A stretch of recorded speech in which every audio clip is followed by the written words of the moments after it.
¿Qué sucede en el país? Tendencias del acontecer nacional en análisis situacional. Según los estudios cuantitativos y cualitativos de opinión pública de Interlaces, la principal preocupación de 4 de cada 5 venezolanos es la economía. Las palabras claves con las cuales se estructura el sentido común con respecto a la economía son inversión, producción, empleo y salarios justos.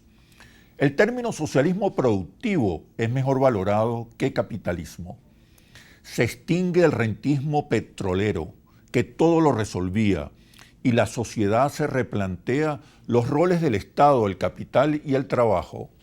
Por tanto, se configura un nuevo repertorio de demandas y expectativas, de símbolos y gramáticas, con el que, por ejemplo, ya no se asocian los incrementos de las remuneraciones solo con el Estado, sino que se relaciona ahora con la inversión y la producción.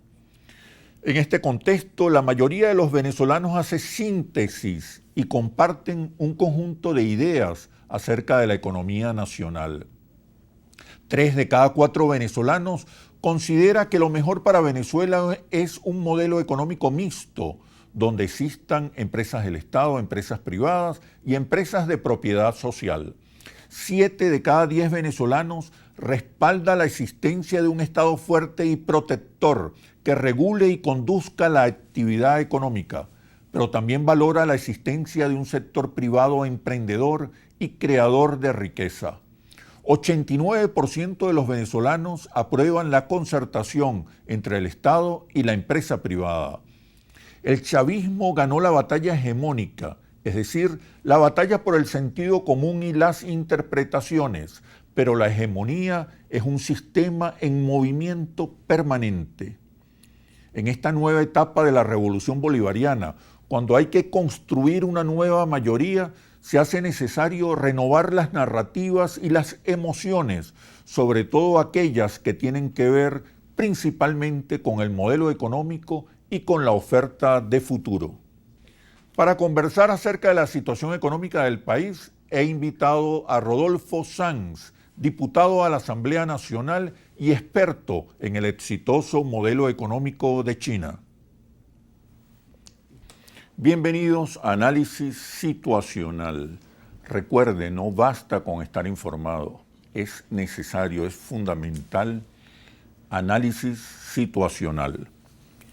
Hoy nos acompaña Rodolfo Sanz, abogado, doctor en Derecho Constitucional y con postdoctorado en Seguridad de la Nación. Es diputado a la Asamblea Nacional por el Estado Miranda y primer vicepresidente de la Comisión Permanente de Energía y Petróleo. También se desempeñó como ministro de Industrias Básicas y Minería en el gobierno del comandante Hugo Chávez y fue presidente de la Corporación Venezolana de Guayana. Ha cumplido responsabilidades en política exterior como embajador de Venezuela en Ecuador, vicecanciller para América Latina y el Caribe y coordinador internacional del ALBA. El año pasado publicó el libro China, la nueva civilización, un enfoque desde América Latina. Bienvenido, Rodolfo, ¿cómo estás? Bien, gracias, Oscar, por tenerme nuevamente aquí en tu prestigioso programa. Gracias, gracias. China acaba de designar nuevo embajador, ya lo tenemos en Caracas. Apenas hace unos días presentó credenciales en Miraflores. Se trata de un diplomático bastante joven. Sí, yo creo que desde aquí le damos la bienvenida, ¿no?, al nuevo embajador de la República Popular China en Venezuela.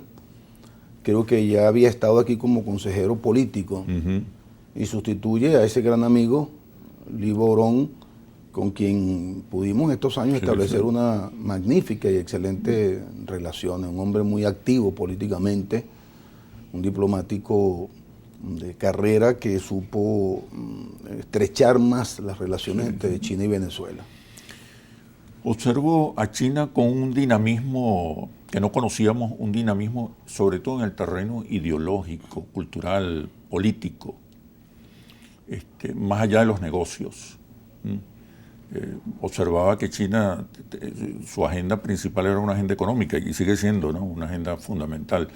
Pero vemos una actividad intensa en el plano ideológico, diplomático, político. Efectivamente, Oscar, yo acabo de finalizar un libro que se va a llamar China en la nueva era, asignaturas del 20 Congreso del Partido Comunista. Creo que es importante para explicar lo que tú comentas, analizar lo que ocurrió en ese 20 Congreso, examinar las resoluciones fundamentales. Una de ellas tiene que ver con la necesidad del fortalecimiento de lo que se llama en geopolítica el poder blando de China. Más allá de lo económico, China necesita convertirse en un referente cultural, un referente ideológico, un referente que permita a las naciones del mundo mirarse en el espejo de China y tratar de aprehender los aspectos positivos que han marcado el ascenso, para algunos casi milagrosos, para otros explicables desde la perspectiva oriental, de la perspectiva china, tal vez no de la perspectiva occidental, ¿no? Sí, sí, sí. Y ciertamente... Es un modelo que para nosotros parece confuso cuando forma parte de las raíces culturales de China, ¿no? Es correcto, se convierte en más confuso sobre todavía todo el modelo político. Cuando queremos explicarlo desde la perspectiva occidental, incluido allí ciertos marxismos que a lo largo de muchos años satanizaron el mercado, satanizaron la inserción en los procesos económicos globales inevitables por esa expansión vertiginosa, acelerado, que propulsada por el desarrollo de la ciencia y la tecnología. Ya había señalado Marx en 1848 que para mí ese libro, El Manifiesto del Partido Comunista, fue la descripción anticipada más formidable que se haya hecho del fenómeno de la globalización, del cual comenzó a hablarse con mucha fuerza en la década del 90. Pero te refería este acuerdo del poder blando en el 20 Congreso, que es lo que explica ese error activo que viene teniendo China en el escenario internacional. China intervino para ayudar a reconstruir la relación diplomática entre Irán, la República Islámica de Irán y Arabia Saudita, que se habían distanciado de hacía 7 años, y con ello colocaron un freno a la guerra en Yemen del Sur, de manera que hay un primer resultado importantísimo, ¿no?, de esta diplomacia activa de China, cuyo origen es la resolución del fortalecimiento del poder blando asumida en este 20 Congreso del año pasado. Pero además, Oscar, China ha participado de manera muy activa en la búsqueda de un acuerdo de paz de la guerra entre Rusia y la OTAN. Exacto. En el territorio ucraniano. Yo quiero que sigamos extendiéndonos en el tema del nuevo orden global y China y esta nueva dinámica en la política exterior del gigante asiático, pero tenemos que cumplir compromisos comerciales. Ya venimos. ¿Qué sucede en el país? Tendencias del acontecer nacional en análisis situacional. ¿Qué sucede en el país? Tendencias del acontecer nacional en análisis situacional.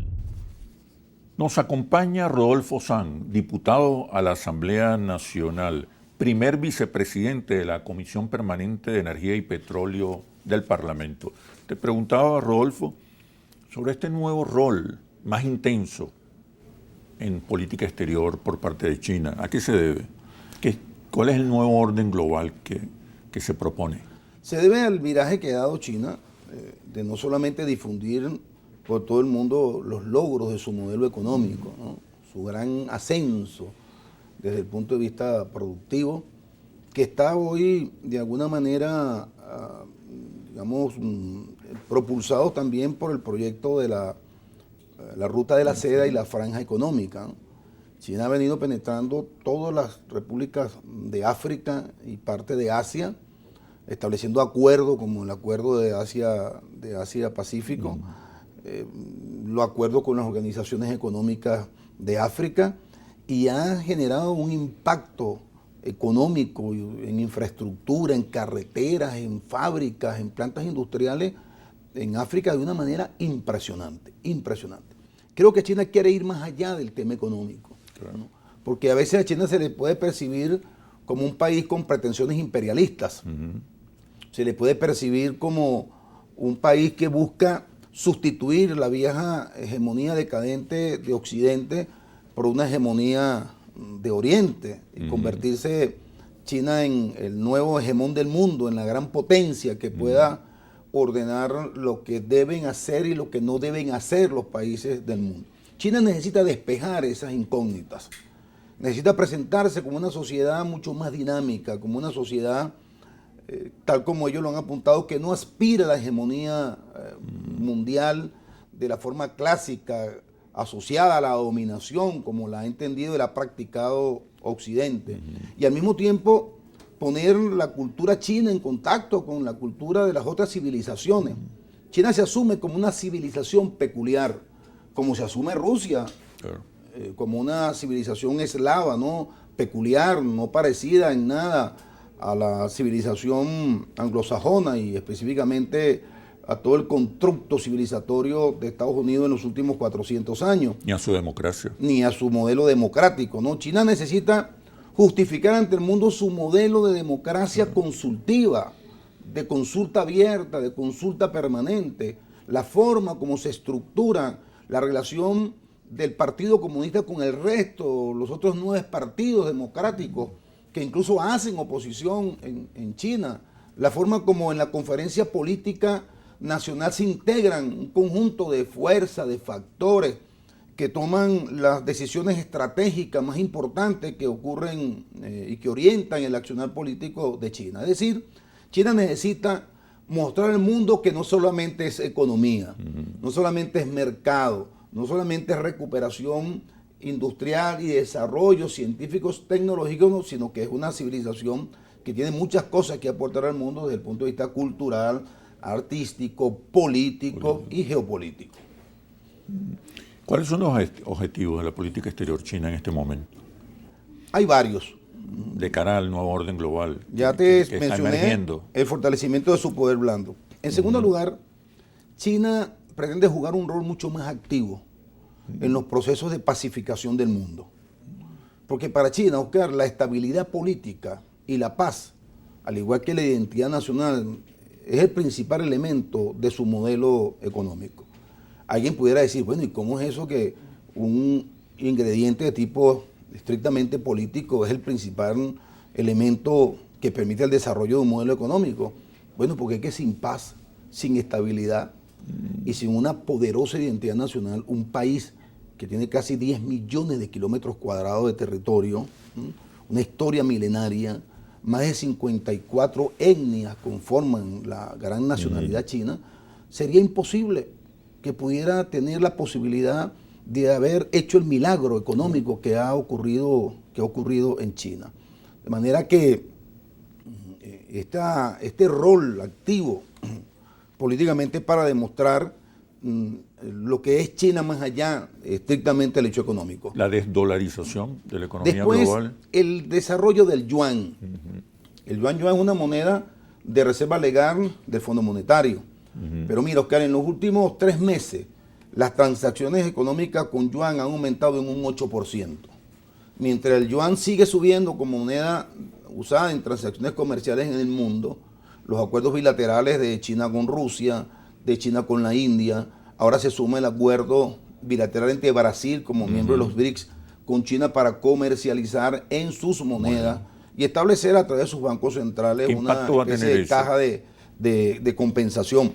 Va a tener el impacto de potenciar aún más el desarrollo económico y social de Brasil y de alguna manera garantizarle también a Brasil el acceso a un mercado formidable, un mercado de 1.400 millones de habitantes, que es el mercado de China, porque se comienza seguramente con el intercambio en las monedas nacionales, pero después siguen los tratados de libre comercio, siguen los tratados que le van a permitir a Brasil colocar productos agrícolas primarios, carne, etcétera, en China, ¿no? Que es un alto consumidor en todo el mundo.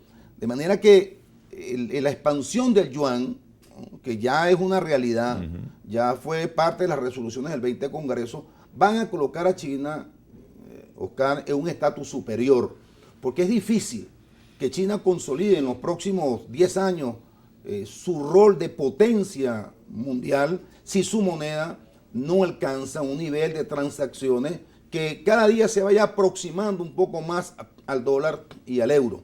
Y no se trata del desplazamiento de ninguna moneda. Fíjate que se ha comenzado a hablar, Oscar, de la posibilidad de una moneda única en el continente latinoamericano y en todo el planeta.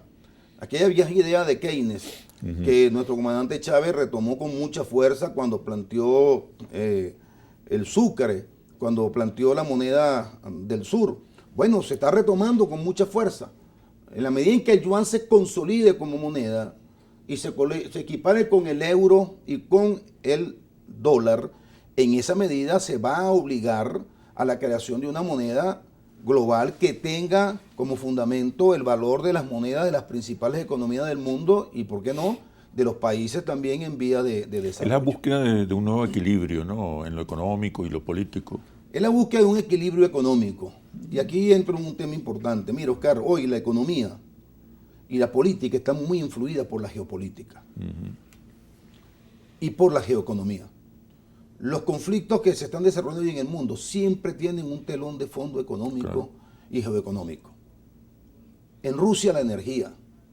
En Rusia, cercar a Rusia para que no se expanda hacia el Ártico, donde está cerca del 30% de los recursos naturales no explotados del planeta. El conflicto en Taiwán, las provocaciones de Estados Unidos en el estrecho de Taiwán tienen que ver con la producción de chips, de semiconductores. Taiwán es la principal potencia que produce y comercializa en el mundo los chips. Y sin chips no hay inteligencia artificial, no hay industria de las telecomunicaciones, no hay satélites, no hay vuelos espaciales, etc. Es una potencia. Y por supuesto Estados Unidos le aterroriza que aun cuando China tiene hoy el 5% del mercado de China a nivel mundial, pero les preocupa, les aterroriza que las empresas de Taiwán puedan establecer una asociación mucho más estratégica, una mayor imbricación con las empresas chinas, porque Estados Unidos comenzaría también en el área de los chips, como ocurre con el área de los minerales tierras raras, a depender de China, como ya depende de Taiwán, ya depende de la Samsung de Corea del Sur, porque Estados Unidos está en la tercera posición en la producción de estos microelementos tan esenciales y decisivos para las nuevas tecnologías de punta. ¿Cómo queda América Latina en esta, digamos, nueva visión geopolítica de China? Pero por favor me responde cuando regresemos de los comerciales. Ya venimos. ¿Qué sucede en el país? Tendencias del acontecer nacional en análisis situacional. ¿Qué sucede en el país? Tendencias del acontecer nacional en análisis situacional. Nos acompaña Rodolfo Sanz, diputado a la Asamblea Nacional y experto en China. El año pasado publicó China, la nueva civilización, con motivo de los 100 años del Partido Comunista de China el año pasado. Te preguntaba sobre el impacto geopolítico o sobre el impacto de esta visión geopolítica de China sobre América Latina, que históricamente ha sido el patio trasero de Estados Unidos, pero es también donde se concentran extraordinarias riquezas naturales. Mira, ya lo tiene. La expansión de China en los últimos 10 años en América Latina, si lo medimos cuantitativamente en la inversión, ya está cercana a los 700.000 millones de dólares. Si lo medimos por los programas económicos que está desarrollando, algunos vinculados a la energía, como por ejemplo a la explotación de litio en Bolivia, en Chile, desde el punto de vista industrial, con el centro de comunicaciones que tiene en Argentina, que por cierto ha generado mucho ruido en Washington, ¿no? China y Argentina creo que iban a suscribir un convenio para la fabricación de aviones chinos en Argentina. Y entonces el gobierno del presidente Biden se alarmó y comenzó a amenazar a Argentina con sanciones si firmaban el acuerdo para la producción de tecnología militar en Argentina, además señalando que ese gran centro de comunicación que tiene China en Argentina es un centro de espionaje mundial. Alguien pudiera decir, el que tiene Estados Unidos en el Ártico, que no permite que se mueva una hoja en el planeta sin que pase por la captación de esos radares que allí tienen conectados con sus satélites, es un centro de espionaje de todo el mundo. Pero bueno, es aquella conseja de que lo que es bueno para Estados Unidos es malo para los países que actúan de una manera independiente. De manera que tecnológicamente, con explotación de minerales críticos estratégicos, con la inversión, ya hay un impacto poderosísimo en la relación de China en América Latina que se va a complementar con la extensión de la ruta de la seda hacia nuestros países. Más de 3.000 millones aprobados ya por China, con un monto cercano al billón de dólares para ser invertido en Asia, África y América Latina. Tenemos que ver de esos recursos cuántos va a invertir China en América Latina, y los países deberían ya comenzar a proponer los proyectos que creen conveniente a ser financiados con este monto astronómico, nunca antes visto, que el Banco de Desarrollo Nacional de China va a destinar para los programas de la ruta de la seda. ¿Se convertirá América Latina entonces en un continente en disputa para estas dos grandes potencias, con todas las implicaciones que eso puede tener? Yo no creo que en disputa, fíjate, Lula antes de ¿O ir, vamos hacia un continente que va a más plantarse plural. Yo diría un con continente más soberanía plural. e independencia? ¿Lo va a tolerar Estados Unidos? Fíjate que el presidente Chávez nunca se planteó a América Latina como un continente de disputa o un continente que debía unirse para enfrentar a ningún bloque económico. A uno de los dos bloques. La CELAC es una expresión de la visión plural que tenía el comandante Chávez sobre lo que debía ser América Latina. Ahí hay un escenario político de mucha tolerancia y habían presidentes radicalmente opuestos en su concepción política ideológica. Tú comparabas al presidente comandante Hugo Chávez con Piñera de Chile y la diferencia era abismal, pero se respetaban, porque era un foro plural. Entonces yo no diría que un continente de confrontación, más bien un continente plural. Fíjate, te iba a decir, Lula antes de ir a China fue a Estados Unidos. Un poco como para que no se prendieran las alarmas de manera indebida en Estados Unidos. No, yo vengo aquí a hablar con el presidente Biden, se reunió con el presidente Biden. Seguramente le dijo, mira, la tendencia nuestra a comercializar con China en nuestras monedas no tiene nada que ver con la posibilidad de destrucción del dólar, de acabar con la dictadura del dólar, no. Tiene que ver con los intereses legítimos nacionales de Brasil y la amplia y diversa producción que tiene China, que puede ayudar en el corto plazo, por ejemplo, a la recuperación de la calidad de vida de los brasileños, de los 40 millones de brasileños que Lula sacó de la pobreza en su gestión de 8 años, que pueden ser comprados mucho más baratos en China, que pueden ser intercambiados por productos agrícolas, carne, etcétera, de Brasil en China. Porque en definitiva, la orientación social de las políticas públicas de Brasil es incuestionable y Lula va hacia una recuperación del estatus social de la población china que se perdió durante los años de Bolsonaro. Y le aclaró a Estados Unidos, no se trata de una competencia con Estados Unidos, no se trata de minimizar la presencia que pueda tener Estados Unidos en Brasil. Muchas empresas, sobre todo las empresas aéreas de Brasil, Embraer, otras, usan componentes, partes y piezas de la McDonnell Douglas, de las empresas que producen tecnología aérea en Estados Unidos. No hay ahí ninguna posibilidad de que Lula rompa esa relación de cooperación tecnológica. Pero Lula dice, bueno, ya va, ¿por qué solamente ver hacia Occidente? ¿Por qué solamente ver hacia Estados Unidos? Que es la visión ahí del está China, Chávez desde el año 2000. Ahí está Turquía, ahí está la India, ojo con la India. Ese puede ser el otro gran fenómeno. Si China lo fue en el siglo XX y a comienzos del siglo XXI, el otro gran milagro económico, y ojo con la India, puede ser la India en este siglo XXI. Inevitablemente vamos a un mundo multipolar. Ya el mundo multipolar comenzó a existir. Fíjate, Hay un teórico llamado Giovanni Arrighi que tiene un enfoque muy interesante en el libro El Nuevo Orden y Caos Sistémico, que habla sobre las transiciones de hegemonía. Dice que hay una crisis de hegemonía, tal como ocurrió de la transición del imperio holandés al imperio inglés, del imperio inglés al imperio norteamericano. Él dice que ahora hay una crisis de hegemonía porque se va a producir una transición del dominio mundial del imperialismo norteamericano a China. Yo no creo que sea tan lineal como lo plantea Arrighi. Yo creo que no va a haber una transición hegemónica unipolar. De un polo a otro polo. No es posible. Es más multipolar. Claro, así como en el 18 se atravesó la revolución bolchevique, en pleno proceso de consolidación, de afianzamiento de la hegemonía unipolar norteamericana, ¿verdad? Y después vino, al término de la Segunda Guerra Mundial, vino la Guerra Fría. Así hoy han surgido otros polos que en esa transición lineal, que pudiéramos estar pensando en ella, de acuerdo al esquema de Arrighi, va a hacer que el mundo sea mucho más variopinto, va a hacer que ciertamente el mundo sea mucho más multipolar. O sea, no es posible, a mi juicio, una transición de un polo a otro polo. No, ahí está Rusia, ahí está la India. América Latina puede ser un polo, un bloque.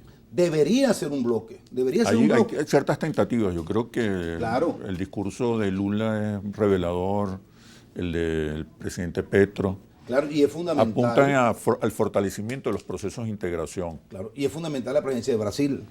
Es difícil un polo económico de América Latina sin México y sin Brasil. Si hablamos del continente suramericano, es esencial Brasil. Yo he dicho que, y eso también lo visualizó el comandante Chávez, es un hombre de un pensamiento geopolítico adelantado. Venezuela tiene la energía, tiene tierras fértiles, tiene abundante agua.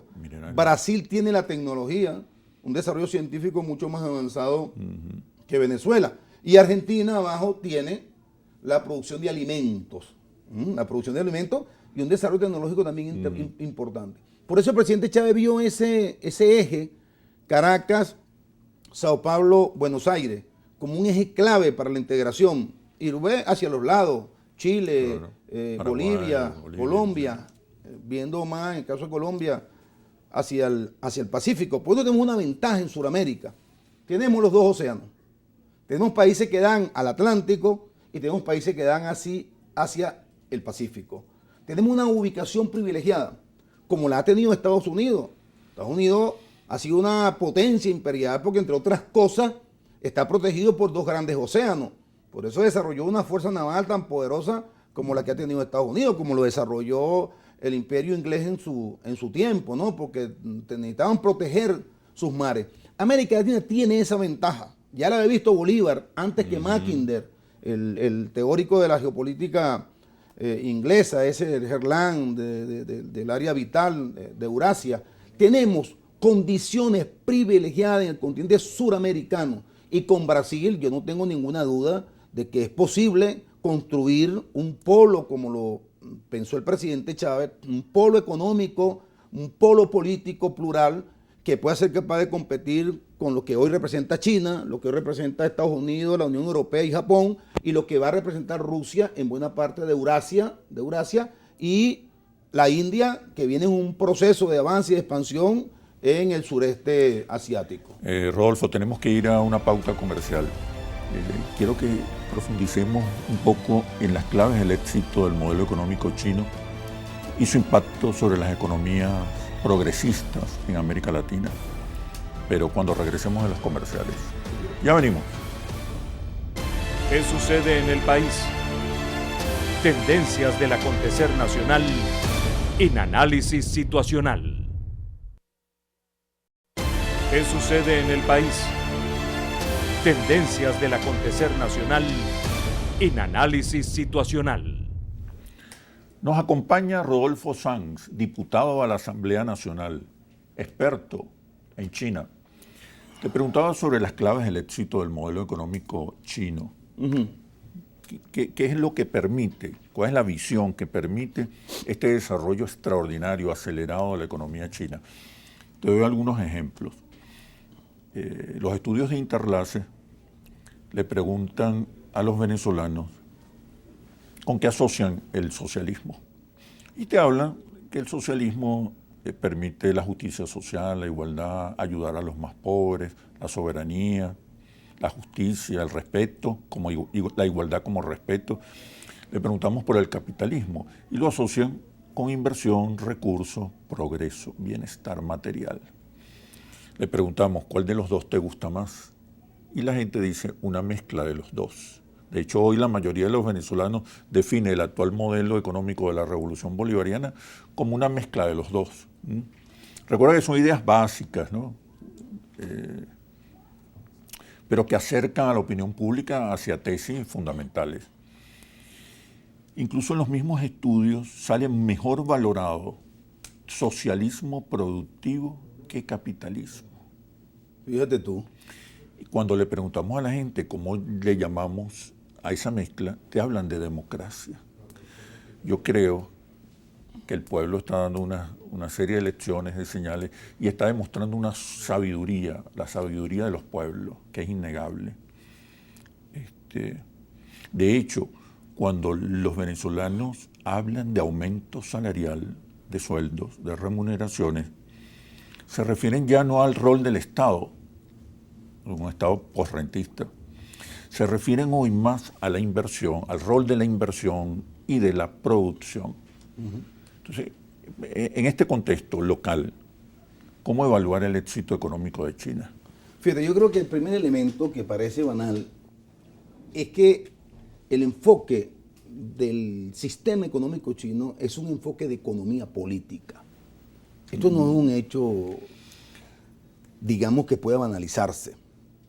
No se trata solo de una visión sobre la ciencia económica, no. Porque ahí quedaríamos solamente anclados en la visión de la teoría económica. Se trata de una visión de la economía y de la política conjugadas de manera acertada. Tú me vas a decir, bueno, eso es una mezcla de capitalismo con keynesianismo. Sí, ¿y cuál es el problema? ¿Y por qué tenemos que horrorizarnos de eso? Yo no me horrorizo de decir que en algún momento yo tengo una visión keynesiana de la economía. Si tú me dices a mí, bueno, ¿y cómo entonces definirse? Bueno, yo pudiera decirte que yo me defino como un marxista keynesiano, pues, ¿y cuál es el problema? ¿Cuál es el problema? Entonces, es la visión de economía política. ¿Cuál es el primer elemento? Te voy a decir 6 tips rápidamente sobre los éxitos del modelo chino. El primero es la estabilidad política y la identidad nacional. 54 etnias. 10 millones de kilómetros cuadrados de territorio. La cohesión. La cohesión social era imprescindible para que China pudiera crecer. Y la estabilidad política. En China no se permite bochinche ni relajo. En China no hay manifestaciones, digamos, autorizadas. No, negativo. La democracia. Y yo estoy de acuerdo con eso. ¿Y la democracia? No, la democracia está allí en la consulta política, en la consulta social. Entonces no está en la democracia, en que puedan comer, en que puedan educarse, en que puedan formarse como científicos. China gradúa 500.000 ingenieros industriales todos los años nada más en la Universidad de Beijing. Esa es la democracia. Porque la democracia no es la ficción de que ve a votar y muérete de hambre, ve a votar y no pueda estudiar en la universidad, ve a votar y no pueda ser un profesional. No, eso no es la democracia. Ese es el estilo occidental de la democracia, que no es por nada del mundo el único modelo de democracia posible. El segundo elemento, la acumulación de capital con atracción de inversión extranjera. Shenzhen, Fujian, Hong Kong enfrente. Zona económica especial. ¿Para qué? Para atraer la inversión de Hong Kong. Por eso la tesis de un país, dos sistemas. Capitalismo en Hong Kong, Macao y Taiwán y socialismo en China continental. Acumulación de capital para poder invertir. 3. Utilización intensiva del recurso humano. La acumulación de capital vía inversiones extranjeras. Vía inversiones extranjeras. Después la utilización intensiva del recurso humano. Una amplia población empleada en el trabajo tenía que producir un milagro económico como el que se ha producido, camarada Chemel. Mao sobreagotó la fuerza laboral en el salto adelante, sí, pero después vino la rectificación de Deng Xiaoping, ¿verdad? Y aquí viene entonces el otro elemento, el papel del trabajo y el mercado. China rompió con la dicotomía Estado-mercado, con la contradicción Estado-mercado. Lo he dicho en ese libro, lo hemos tocado en otros programas. Una síntesis virtuosa entre las señales que envía el mercado como escenario donde concurren los seres humanos a intercambiar lo que producen, pero también a expresar necesidades, anhelos, angustias, etcétera, con las políticas conscientemente definidas desde el Estado. El ser humano no conoce otra cosa. ¿Qué conoce el ser humano? El mercado y el Estado, ¿qué más? No hay un modelo que conozcamos nosotros, no sé si en Júpiter habrá un modelo distinto, en Saturno, no sé, pero el de la Tierra, no conocemos otro modelo. ¿Y qué hizo China? Lo aplicó de manera coherente. No conocemos otro modelo capitalista. Sí, eso claro. es lo que está planteando. O sea, el único modelo productivo, que generador de riqueza que conocemos es el capitalismo. Y el socialismo chino. Y el socialismo productivo. Y socialismo productivo chino. Sí, es que el socialismo necesariamente está atado al concepto productivo. Marx no dijo en ningún lado que el socialismo era improductivo, que el socialismo era de gente vaga, todo lo de gente contrario. que no trabajara. No dijo. Todo El socialismo, para ser superior al capitalismo, debe propiciar el desarrollo más acelerado de las fuerzas productivas para poder distribuir en un momento determinado de acuerdo a la capacidad y la necesidad del ser humano. China todavía, con todo lo que ha desarrollado, produce y distribuye de acuerdo al trabajo. No distribuye solo de acuerdo con la necesidad, porque no han alcanzado el nivel de desarrollo de fuerzas productivas que le permita hacer eso. Mira, Después, vamos a seguir con esa lista de factores clave una vez que regresemos a los comerciales. Ya venimos. ¿Qué sucede en el país? Tendencias del acontecer nacional en análisis situacional. ¿Qué sucede en el país? Tendencias del acontecer nacional en análisis situacional. Nos acompaña Rodolfo Sanz, diputado a la Asamblea Nacional. Seguías enumerando los factores clave del éxito económico de China. El quinto elemento es la ciencia y la tecnología como palancas fundamentales del desarrollo, lo dijo Deng Xiaoping. La ciencia y la tecnología son vitales. No basta con la fuerza laboral abundante. Necesitamos tecnologías de punta, necesitamos desarrollo científico para poder alcanzar los niveles que Occidente exhibe hoy de desarrollo tecnológico industrial. Y el último elemento, a mi entender, la inserción en la globalización. China pagó muy caro su aislamiento y entendió la necesidad de abrirse al mercado mundial. Y cuando se abrió y comenzó a competir, también comenzó a asimilar el acervo científico, industrial y tecnológico de Occidente. Por eso China es uno de los pocos países del mundo, Oscar, que logró romper con el maleficio de la división y la polarización del capitalismo industrial comercial entre centros opulentos y periferias deprimidas. Periferias que no podían ahorrar, periferias que no podían acumular capital para su desarrollo. Aquí se hizo a través de la inversión privada ese proceso de acumulación. ¿Por qué el capital no se siente amenazado en China, gobernada por el Partido Comunista, y en cambio hay una extraordinaria fuga de capitales en América Latina por gobiernos progresistas que no amenazan el modelo, que no amenazan el sistema? ¿Qué pasa allí? Hay elementos que tienen que ver con la identidad. Pregúntate por qué los chinos han preferido siempre invertir en su nación y no invertir afuera. A diferencia de nuestra burguesía. ¿Por qué? Porque la acumulación no se dio solamente en el sector privado, casi, sino también en el Estado. Una época en que una buena parte del sector productivo era estatal, ahora es más privado que estatal. Pero además de eso, siempre el sector privado ha tenido las regulaciones de las políticas económicas desde el Estado. Si tú preguntas, nosotros debemos adoptar elementos de este modelo económico de los chinos, sí. No solamente nosotros. ¿Qué podemos copiar o aprender? En primer lugar, la necesidad de combinar la acumulación de capital desde el mercado y desde el Estado. Okay. Y el presidente Maduro lo está haciendo, Oscar.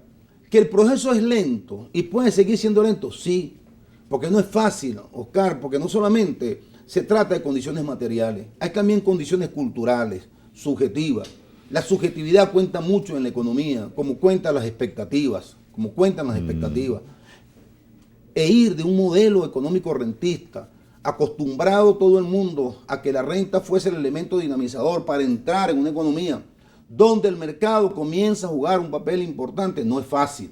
Y no va a ser de la noche a la mañana. Hay también una transición hegemónica. Hay una transición hegemónica. No pueden ser iguales las narrativas, los símbolos, el sentido común en la economía que conocimos, en la economía rentista que conocimos, a esta nueva economía posrentista. Es evidente, tenemos que cambiar los paradigmas, tenemos que cambiar los conceptos, el lenguaje, sí, la visión que tenemos sobre lo que se está haciendo. Pero el presidente Maduro, en estos días de una elección, cuando alguien dijo, bueno, ahora le vamos a entregar el petróleo a Chevron, una empresa del imperio, el presidente Maduro respondió correctamente: yo no tengo por qué preguntarle a nadie cuál es su ideología para que compre petróleo, por Dios. El petróleo tiene ideología, el petróleo habla, o el petróleo es un recurso natural que generosamente nos dio la naturaleza para que nosotros lo usemos como fuente de energía, como derivado, como elemento para derivar productos, mucho más de 2000. Y tú le vas a poner ideología a quien te quiera comprar petróleo. No, es un recurso que se compra y se vende, simplemente. No tiene nada que ver con ideología. En esta economía, dijo, yo no le voy a pedir una carta de presentación ideológica al que venga a comprar petróleo. Quien quiera venir a comprar petróleo, que venga a comprar petróleo, que aquí le vamos a vender petróleo. En la economía posrentista, nuestro país sigue siendo un país petrolero. El petróleo va a ser una palanca de desarrollo de las fuerzas productivas fundamental. Siempre. El problema es que cuando tengamos abundante renta, tenemos que equilibrar el uso de esa renta con el desarrollo de las políticas que permitan que la inversión privada productiva del mercado también se desarrolle y crear una perfecta simbiosis como en China. Al respecto, como se hizo en China, pues. Como se hizo en China y como lo estamos haciendo en Venezuela, Oscar, porque lo estamos haciendo, tal vez con cierta lentitud. Porque el otro elemento es la acumulación de capital con inversión extranjera. Ahí está la ley de zona económica especiales. Está lenta, yo creo que sí. Debemos meterle más aceleración a la ley de zona económica especiales también. Debemos abrirnos a la inversión en la industria petrolera. Claro, y el presidente ha abierto la inversión en la industria petrolera, está abierta. Incluso hay algunos elementos de un cambio de modelo en el negocio petrolero importantísimo. Hay camaradas que han escrito sobre eso y el presidente ha venido adoptando importantes cambios en esa materia. Y no quiero dejar pasar este tema de las medidas económicas que forman parte de todo este proceso. Porque a veces algunos creen que uno evade el problema. No. Yo quiero decirte que el presidente acaba de adoptar un conjunto de medidas que son correctas. Yo estoy de acuerdo con las medidas, yo las defiendo. El presidente acaba ¿Cuáles medidas? Las recientes. La reciente, el 1 de mayo.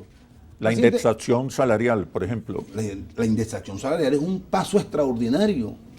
¿Qué puede permitir eso? Bueno, permite controlar la especulación financiera. El presidente ha dicho, $30 el bono de guerra, $40 el ticket de alimentación. Indexados. ¿Qué quiere decir eso? Que si la tasa de cambio se mueve, vamos a mover tanto el bono como el ticket de alimentación. Faltó aumentar el salario. Sí, es verdad, compañero. Y el presidente no lo está negando, no lo negamos.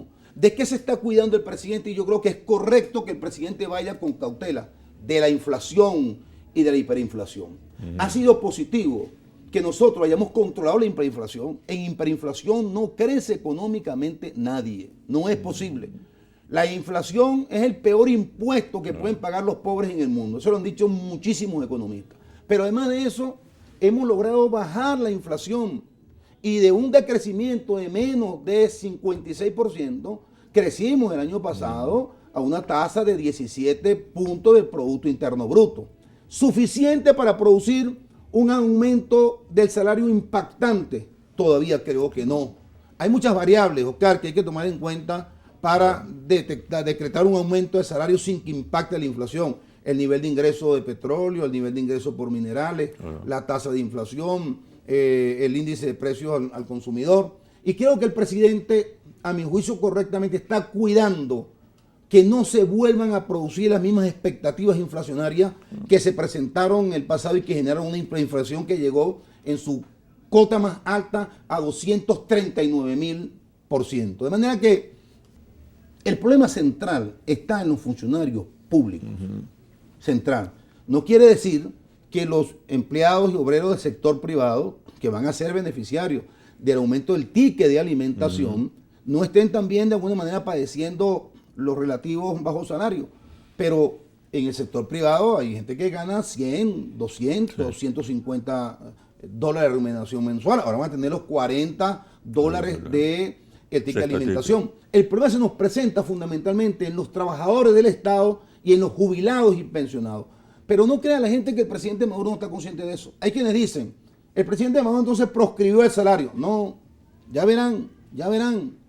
Ahorita se están haciendo los cálculos para ver cuál es el punto de equilibrio en la producción de petróleo que nos permita a nosotros estabilizar la tasa de cambio y estabilizar las variables económicas sin que volvamos a un proceso creciente de hiperinflación. Sí. Bueno, Rodolfo, muchísimas gracias. Excelente este análisis situacional. Espero verte pronto nuevamente por acá.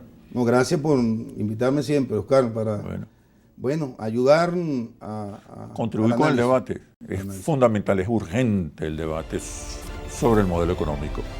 Muchísimas gracias. Nos vemos en un próximo análisis situacional por Globovisión, periodismo libre, independiente, responsable y veraz. Hasta pronto.